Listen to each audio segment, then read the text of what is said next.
Educação à distância, mudando realidades.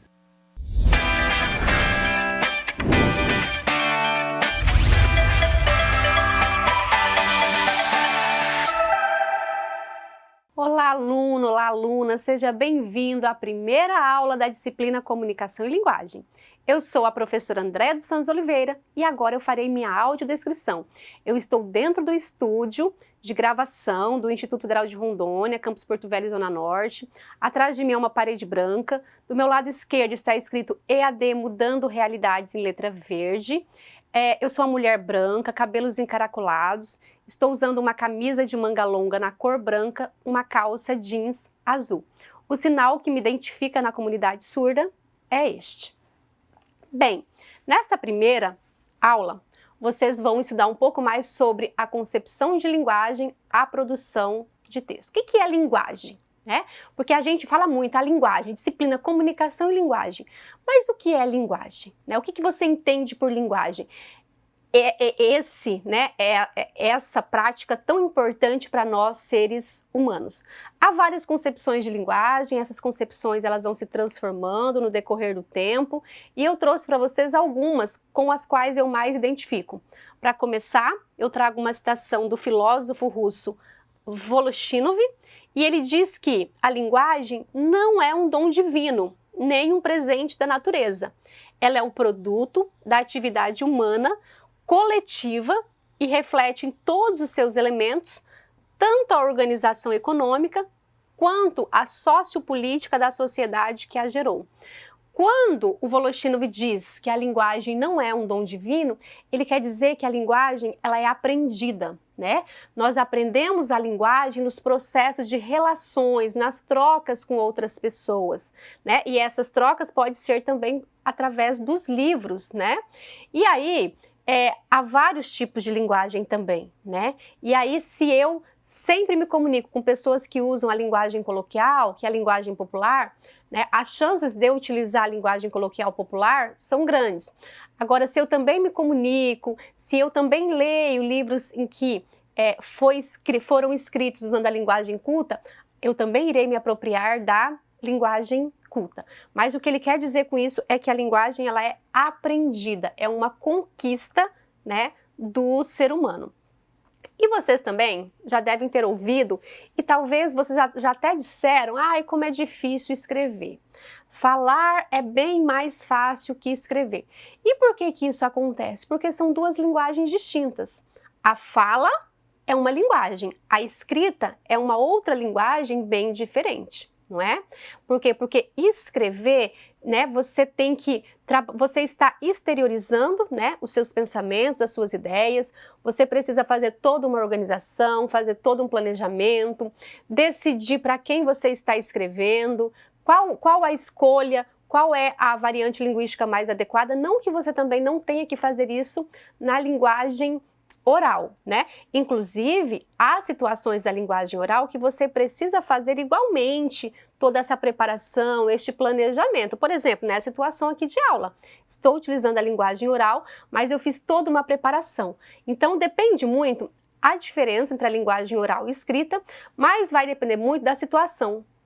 Há situações de escrita, estou escrevendo um bilhete para um amigo. É uma situação íntima, que você está se comunicando com o receptor, com quem você tem intimidade. Diferente de enviar um e-mail para o seu chefe. Por quê? Porque aí você está numa comunicação formal. A fala também tem isso. Há momentos de fala que você tem intimidade com a pessoa, a situação permite, são momentos mais descontraídos. Agora também há momentos da fala que você precisa de uma preparação maior, que é o caso de apresentação de um seminário, a entrevista de um emprego, o próprio momento em que o professor vem aqui para gravar esta aula para vocês exige toda uma preparação e a utilização da linguagem culta. Mas eu trago aqui um quadro formulado pelo Andrade e Henriques, em que eles propõem a diferença entre a linguagem oral e a escrita. Primeiro, que na linguagem oral, segundo eles, há maior repetição de palavras. Já na linguagem escrita, vocês já devem ter ouvido, o texto bom escrito é aquele que evita repetições. Por quê? Porque você tem que ter um vocabulário rico e variado, e para evitar essas repetições, você deve escolher sinônimos, não é mesmo? Na linguagem oral, pode ser usado gírias e neologismos. Neologismos são novas palavras criadas na língua. Agora, atenção, não é qualquer situação de linguagem oral que eu possa utilizar gírias. Como eu disse, as gírias podem ser utilizadas em situações informais.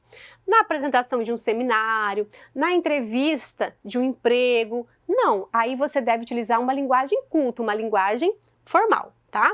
Na linguagem escrita, você vai utilizar os termos que são termos técnicos. Na linguagem oral, há um emprego restrito de certos tempos e aspectos verbais. Já na linguagem escrita, a gente acaba utilizando o emprego do mais que perfeito, os verbos no modo subjuntivo, né? O futuro do pretérito. Na linguagem oral, há uma colocação pronominal livre. Já na linguagem escrita, a colocação pronominal ela deve ser feita de acordo com a gramática. Na linguagem oral, a gente quase não usa os relativos para fazer as conexões, exemplo do cujo. Já, né, na linguagem escrita, principalmente se for um texto formal, a gente vai acabar utilizando os pronomes relativos. Na linguagem falada, a gente acaba usando frases feitas, chavões. Quando vamos escrever, é preciso usar uma linguagem rica, né? Por quê? Porque nós precisamos ter variedade na construção das frases. Na linguagem falada, a gente acaba usando anacolutos, que são rupturas. A gente começa a falar, o outro interrompe, né? Na escrita, não. A sintaxe, ou seja, a organização dos enunciados devem ser bem elaborados. Na linguagem escrita, as frases acabam sendo inacabadas, as formas construídas pode ter omissão de termos no interior das frases, predomínio das orações coordenadas. Já na linguagem escrita, as frases, né, são bem construídas, há clareza na redação, sem omissões e ambiguidades, e também há emprego das orações, tanto as orações coordenadas quanto as orações subordinadas. Mais uma vez eu reforço, a diferença vai variar muito da situação. Há situações de escrita que eu posso utilizar uma linguagem mais informal, né? Quais são as situações, momentos que eu estou, né, me comunicando com pessoas próximas, com pessoas com quem eu tenho intimidade, exemplos de amigos e familiares. Agora, há momentos de linguagem escrita que eu preciso ter toda, né, essa preocupação com a linguagem culta.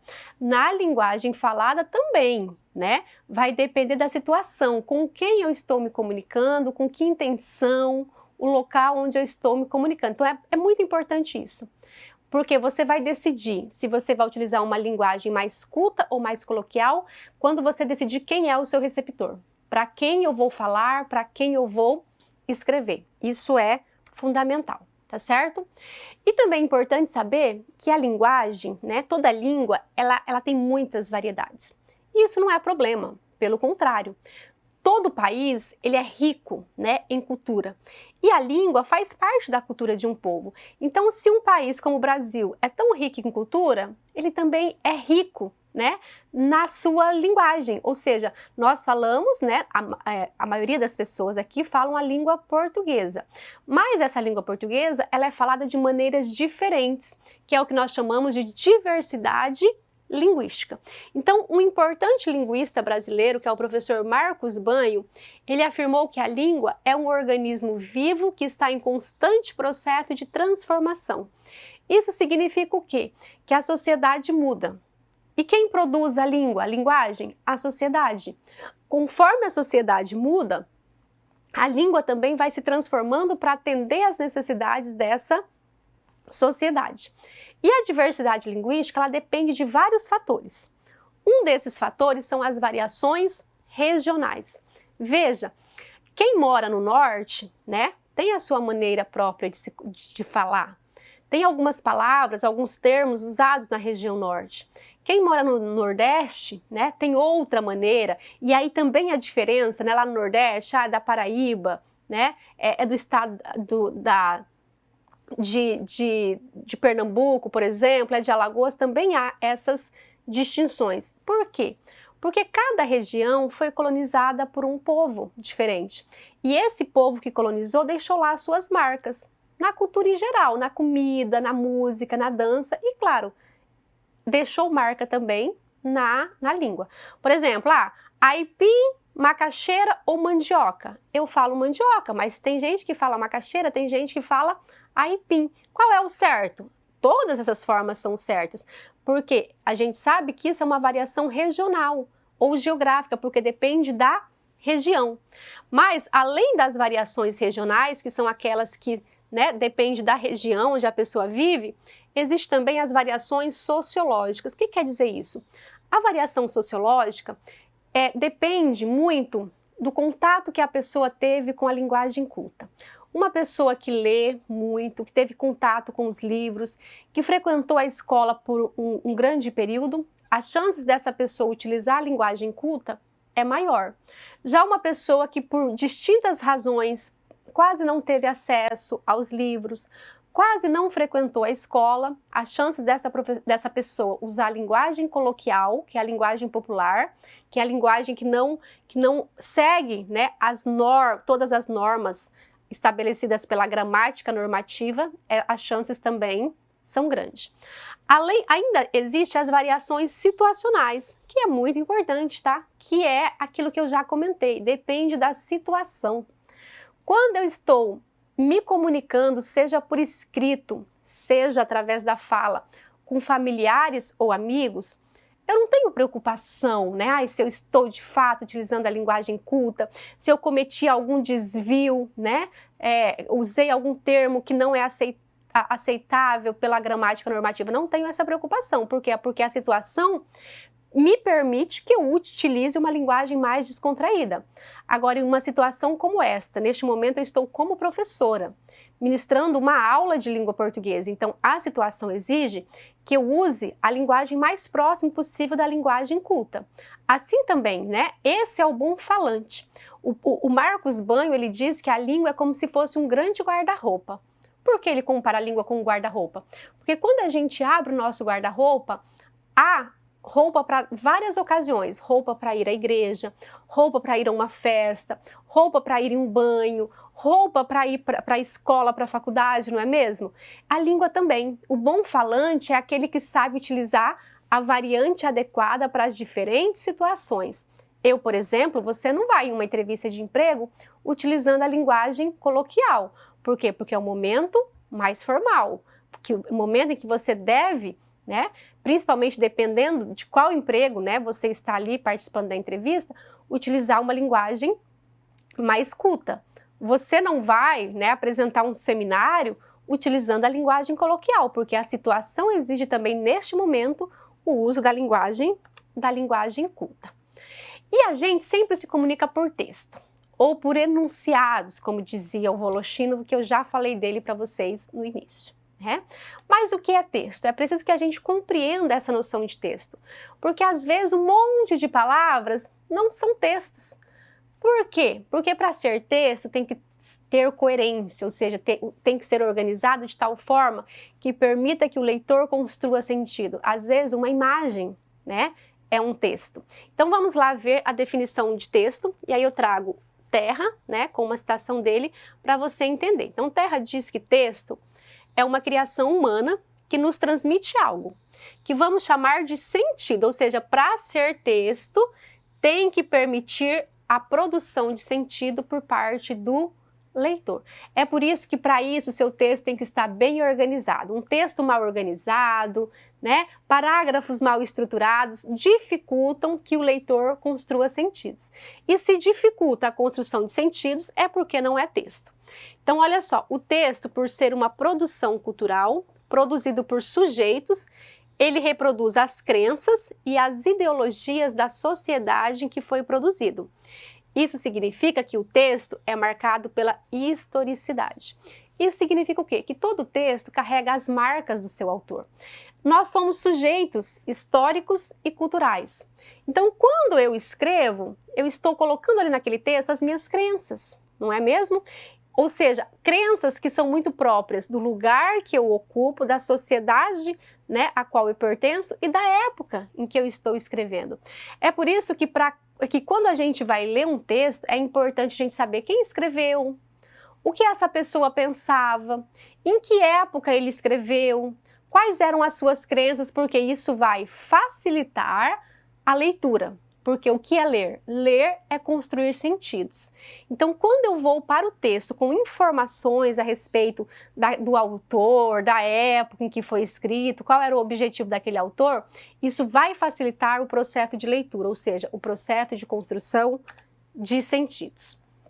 E quando a gente escreve um texto, né, esse texto ele pode ser escrito ou produzido, né, através da linguagem verbal. A linguagem verbal é aquela que usa o verbo, a palavra. A linguagem verbal, ela pode ser verbal oral. Neste momento, esta aula aqui, eu estou me comunicando com vocês por meio da linguagem verbal, porque eu estou usando o verbo, a palavra, verbal oral, porque eu estou utilizando a fala. Mas também pode ser o verbal escrito, né? Que é quando a gente põe as nossas ideias ali no papel, né? Hoje a gente quase não usa mais o papel, na tela do computador, na tela do nosso celular. Mas não existe só texto composto da linguagem verbal.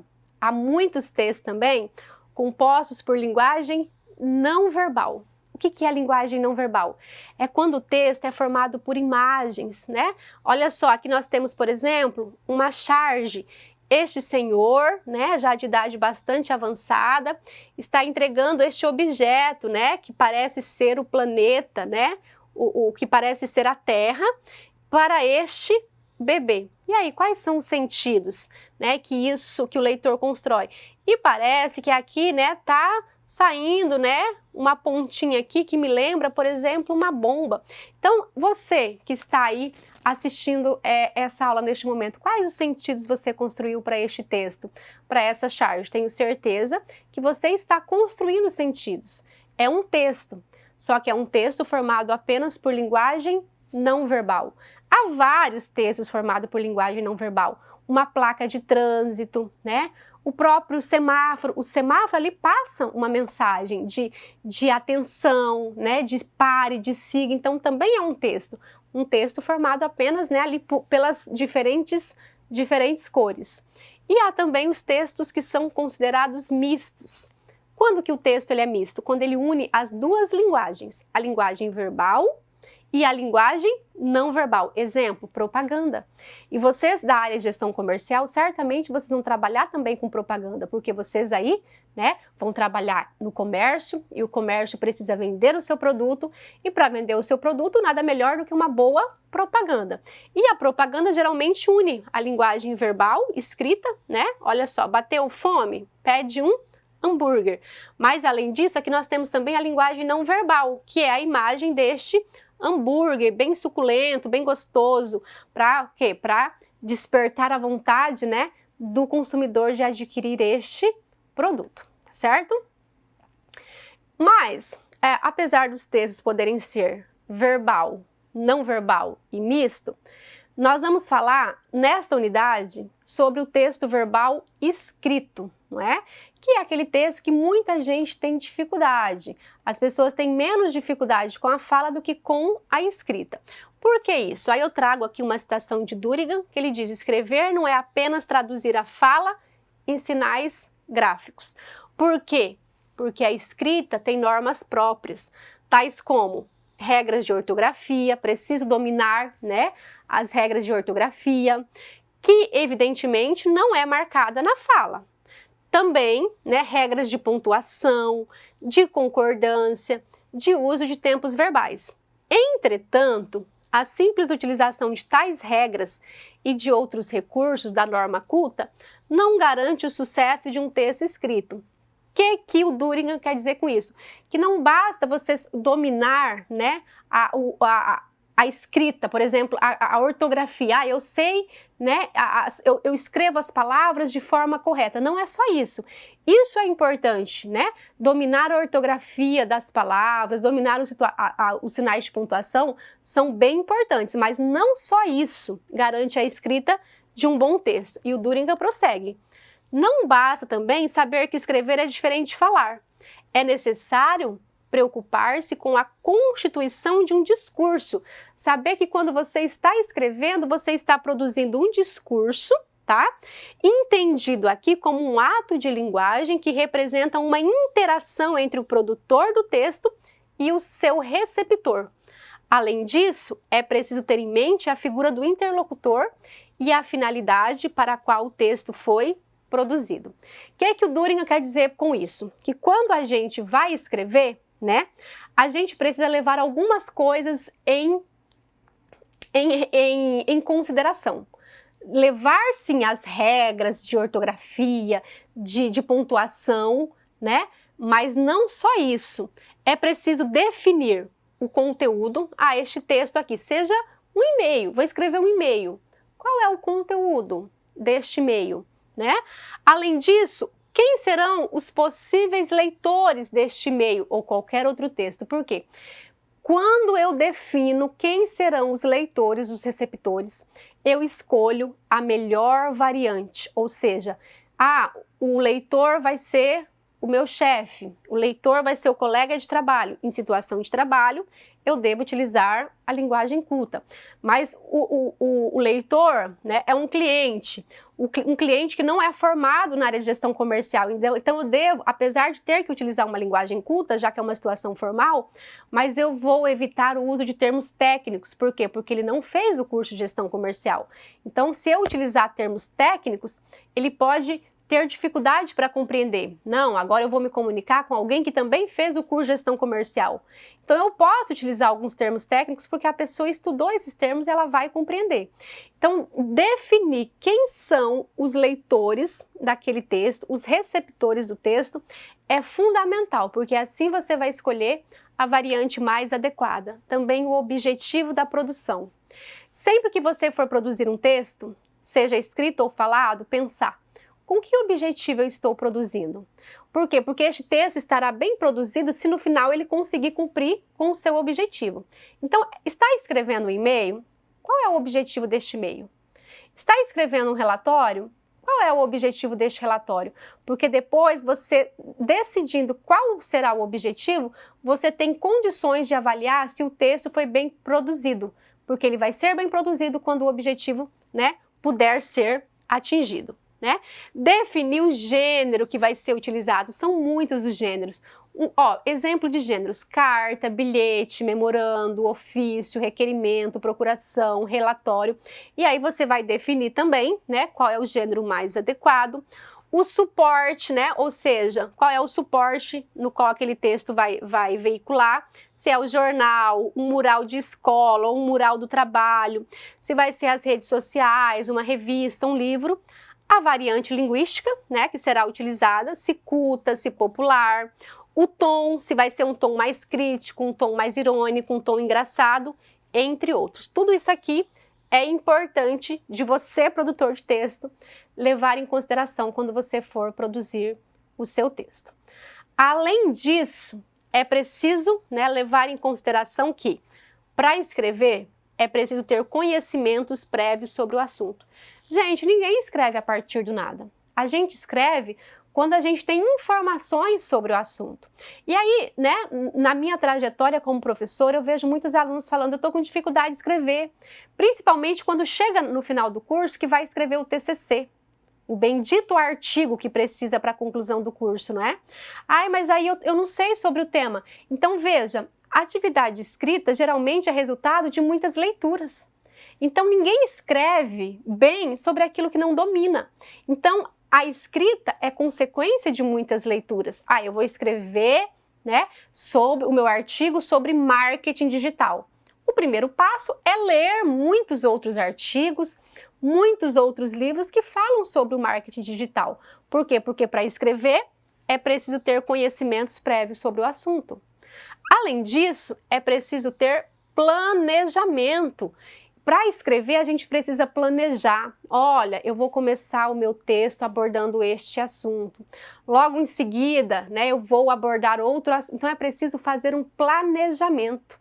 Aquele planejamento que você faz para a sua vida, que você faz todo início de ano. Quando você vai escrever um texto, é preciso planejar. Até um e-mail, tá? O e-mail, que é um gênero mais utilizado. Se você não planeja o que você vai escrever no e-mail, as chances de você escrever um e-mail, né, que vai faltar informações, é uma chance grande e real. É preciso também selecionar informações. Sobre o mesmo assunto, há muitas informações. e a gente não vai utilizar todas as informações dentro do texto. Então a gente precisa selecionar para o objetivo que eu elaborei para essa produção textual. Quais são as informações mais relevantes? E aí eu vou fazer uma seleção. Veja que quando eu estou selecionando, eu estou fazendo o quê? Eu estou planejando. E por fim, mas não menos importante, a revisão. Ninguém escreve bem sem revisar. Sempre que a gente escreve, é preciso revisar. E a gente tem um costume de achar que é o outro que tem que revisar o nosso texto. Por quê? Porque a escola ensinou assim, a gente escrevia, entregava para o professor revisar. Mas na vida real, na vida fora da escola, não é assim que funciona. Não tem um professor lá do seu lado, é você o seu próprio revisor. Então você escreveu uma mensagem de WhatsApp, né? Uma mensagem de WhatsApp que hoje nós nos comunicamos no trabalho muito por WhatsApp, mas é uma situação formal. Então, escreveu a mensagem de WhatsApp antes de enviar? Revise. Escreveu o e-mail antes de enviar? Revise. E essa revisão não é só para corrigir erros de escrita ou de pontuação, é também para verificar se as informações importantes estão ali presentes. É uma revisão para verificar se o texto ele está coerente, né? É para verificar se a linguagem utilizada é a linguagem adequada para aquele receptor. Bem, então, quando você for revisar, você precisa verificar: o texto cumpre, né, com o objetivo para o qual ele foi elaborado? A linguagem utilizada ela está adequada ao receptor do texto? O texto foi escrito de forma coesa e coerente? As informações estão claras para quem irá lê-lo? Lembre-se de que você não estará presente no momento da leitura para sanar as dúvidas do leitor. É isso que diferencia o texto escrito do texto falado. No texto falado, o outro está presente, então o próprio contexto facilita a compreensão. Na linguagem escrita, o receptor, o leitor pode ler esse texto daqui a 500 anos. Então é preciso ter isso em mente, o outro não estará presente, né? Eu não estarei presente quando ele estiver lendo para sanar as dúvidas. Então, todas as informações necessárias devem estar dentro do texto e organizadas de forma coerente. O texto apresenta a progressão textual, isto é, começo, meio e fim? O texto não apresenta erros ortográficos ou gramaticais? O texto está bem formatado? Então, tudo isso você, enquanto escritor, precisa fazer ao revisar o seu texto. Bem, eu disse que as duas atividades de percurso, que são atividades avaliativas, né? Nas duas você produzirá um relatório. Então, o que é o relatório? Eu trago aqui uma citação do Andrade e Henriques, quando eles dizem que relatório, como o próprio nome indica, é um relato de uma atividade que pode ser uma experiência científica, um estágio, uma visita, uma apreciação sobre determinado fato ou assunto. Assim sendo, vários são os tipos de relatório. Há relatório técnico, que com certeza, né, você como gestor comercial vai ter que produzir. Há relatórios científicos, que é quando, né, o pesquisador desenvolve uma pesquisa e quer divulgar para a população em forma de relatório. Há relatórios administrativos, relatórios de estágio, de visita, de cursos e também de apreciação sobre determinado tema. E aí, dependendo do tipo de relatório, vai ter diferenças, mas o que eles têm em comum? Todo relatório precisa ter uma introdução, um desenvolvimento e uma conclusão. O que a gente escreve na introdução de um relatório? O objetivo, ou seja, qual é o objetivo daquele relatório? É importante você dizer, né? Este relatório tem o objetivo de explicar para o leitor qual é o objetivo daquele seu texto, tá? A importância, né, da atividade que você está relatando, né? Por que essa atividade que você desenvolveu, ela é importante? Também dizer isso para o leitor com palavras é importante. Já no desenvolvimento, você vai relatar as atividades desenvolvidas. O relatório ele é um texto mais narrativo, né? Agora, pode ser narrativo também, né, e argumentativo. Geralmente, num relatório científico, num relatório técnico, além de relatar, né, as atividades desenvolvidas, você pode trazer autores teóricos para embasar aquele relato que você está fazendo.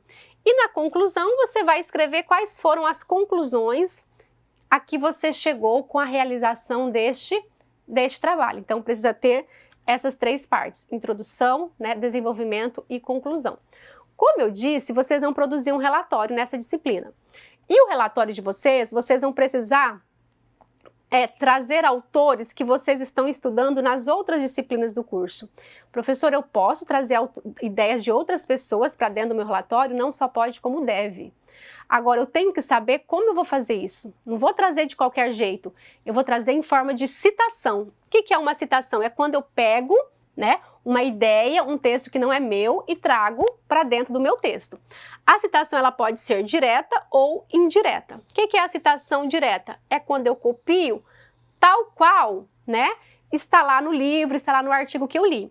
Se a citação for direta, ela pode ser direta longa ou ela pode ser direta curta. O que é a citação direta longa? É aquela que tem mais de 3 linhas. Quando isso acontece, né, eu dou lá um enter, né, puxo aqui na régua 4 centímetros e aí escrevo a citação, letra menor, geralmente 10 ou 11, né, o tamanho, espaço entre linhas, espaço simples, né, porque no restante do texto a letra é maior, tamanho 12, espaço entre linhas de 1,5. Na citação direta longa, o espaço aqui é simples entre as linhas, a letra é tamanho menor. Eu preciso informar o último nome do autor, o ano que ele escreveu e a página. Já na citação direta curta, que é aquela que eu copio tal qual o autor escreveu, só que ela é curta porque ela tem até 3 linhas. Quando ela tem até 3 linhas, ela é feita dentro do próprio texto, só que aí eu vou separar por aspas. Olha só, na opinião de Xavier, aqui quem está dizendo isso sou eu, a autora Andréia. Aí eu vou escrever aqui a opinião do Xavier. Como é uma citação direta curta, de até 3 linhas, o que eu fiz? Coloquei uma aspas no início, uma aspas no final. Também preciso inserir o último nome do autor, o ano e a página de onde eu retirei. Agora, você pode trazer a ideia do autor para dentro do seu texto em forma de citação indireta. O que é a citação indireta? É quando você lê, mas você não usa tal qual está lá no livro. Você usa, né, reescrevendo com as suas palavras. Você lê e aí você entende, você reescreve com as suas palavras. Isso é o que nós chamamos de citação indireta. Quando a citação é indireta, você não precisa pôr aspas, nada disso. Exemplo, as pesquisas existem para sanar a curiosidade inerente à espécie humana. O homem é o único animal que deseja conhecer a si mesmo, passado, futuro e presente. Essa ideia não é minha. Se não é minha, eu não posso me furtar a não dar crédito para quem pensou isso. Mas eu não copiei tal qual ele disse, por isso que é uma citação indireta, eu reescrevi com as minhas palavras. Quando eu faço isso, basta eu informar o último nome do autor e o ano em que ele escreveu essa ideia. Veja que na citação indireta eu não preciso pôr a página. A página deve ser inserida apenas quando você faz a citação direta. Se você fez citações ao longo do seu texto, é preciso ao final fazer a lista de referências. E aí eu sugiro você consultar a NBR 6023 de 2018, porque lá apresenta como fazer referência de todos os tipos de documento, porque é diferente fazer referência de um livro físico, de um livro digital, de um artigo físico, de um artigo digital, de um texto de autoria desconhecida, de um texto que tem o ano de publicação desconhecido, de uma partitura de música, de uma lei. Então, consulte essa NBR 6023 de 2018 para você saber como fazer as referências. Mas aqui eu trouxe o exemplo de como fazer a referência de um livro. Então, a gente sempre começa pelo último nome do autor. Por exemplo, Antônio Carlos Xavier. Então, eu começo pelo último nome, escrito em caixa alta, ou seja, letra maiúscula. Depois do último nome, vírgula, aí eu prossigo o restante do nome. Terminei de apresentar o nome, coloco o ponto final, apresento o título da obra, o título é em negrito, tá? Se a obra também tiver subtítulo, eu coloco depois do título 2 pontos e escrevo o subtítulo. Agora o subtítulo, caso haja, não é em negrito, apenas o título é em negrito. Se a obra tiver edição, se for a primeira edição, você não precisa dizer, tá? Agora, se for a partir da segunda edição, você precisa escrever isso. Por exemplo, se fosse segunda.ed, tá? Terceira.ed. Mas aqui é a primeira edição, então quando é a primeira edição eu não preciso mencionar qual é a edição, tá? a cidade onde o livro foi publicado, o nome da editora, vírgula, e o ano da publicação. Professor, onde eu encontro essas informações? No livro, tá? Por exemplo, lá na própria capa eu já encontro o título e o nome do autor, na capa eu já encontro o nome da editora, na folha de rosto eu encontro a cidade, encontro o ano, então dentro do próprio livro. Aqui eu trouxe um exemplo de um artigo retirado da internet. Também começo pelo último nome, e este artigo aqui ele tem 2 autores. Quando o texto tem até 3 autores, você cita o nome dos 3, tá? Se tiver mais de 3 autores, você pode citar apenas o nome do primeiro e acrescentar et al, que significa e outros, tá? Aqui tem 2 autores, a Andréa dos Santos Oliveira, no caso eu começo sempre pelo último nome, em caixa alta, Oliveira, vírgula, o restante do nome. Como tem mais de um autor, eu vou separar o nome dos autores por ponto e vírgula. O último nome, né, Giroto, Cíntia Graziella Guizelin Simões. O título do texto, Era uma Vez, a poeticidade na construção de Menina Nina. 2 razões para não chorar. Professora, por que o título não está em negrito? Porque este é o título do artigo. Só que este artigo está dentro de uma revista. O nome da revista é Educação Análoga. Então, o que ficou em negrito foi o nome da revista. Isso também vale para quando você pega um texto que está dentro de um site. Você vai pôr o nome do texto, o título do texto. Mas o que vai ficar em negrito é o nome do site, tá? Como é aí, essa revista foi publicada lá em Londrina. É a publicação referente a julho a dezembro de 2018, volume 3, número 2. Isso são informações, né, da própria revista. Quando o texto é retirado da internet, você precisa pôr isso aqui, olha, disponível em, o link, né, no qual você acessou, e acesso em o dia, as 3 primeiras letras, seguido de ponto do mês acessado e o ano. Aqui o texto vai ser alinhado à esquerda e o espaço entre linhas vai ser simples, tá? Ao contrário do restante do texto, que vai ser justificado aqui, espaço 1,5, nas referências é alinhado à esquerda e o espaço entre linhas é simples. Todas essas informações vocês encontram na NBR 6023 de 2018. Bem, gente, essa foi a aula. Eu espero que vocês tenham gostado. Se vocês ainda tiverem dúvidas sobre a produção do relatório, não deixem de participar da aula síncrona. Até a próxima aula!